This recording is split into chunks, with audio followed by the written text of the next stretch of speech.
इसका ये देखें पानी, इसकी आवाज़ देखें आप।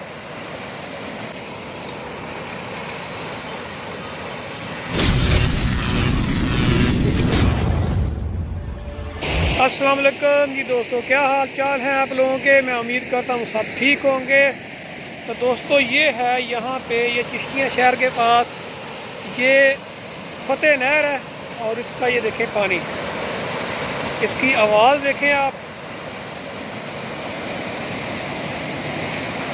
यकीन करें यहाँ पे खौफ आ रहा है ये आवाज़ सुन के पानी की।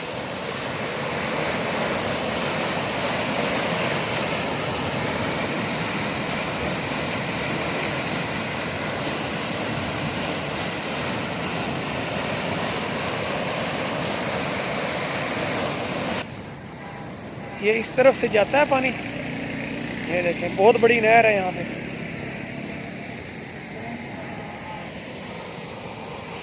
और यहाँ से इंटर हो जाता है। वो हमारा रिक्शा खड़ा है, हम पानी लेने आए थे यहाँ पे।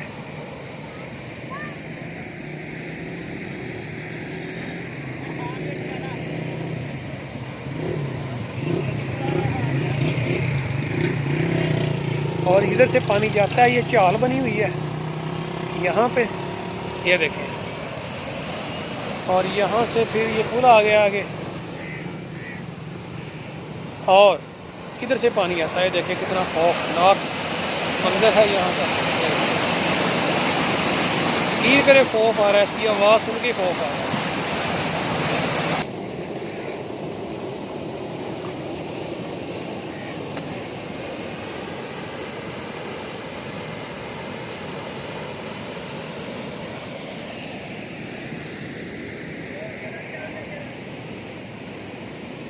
शाम का टाइम है, ये देखें सूरज तकरीबन गुरूब होने वाला है।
और ये आ गया हमारा रिक्शा, हमारी चांद गाड़ी।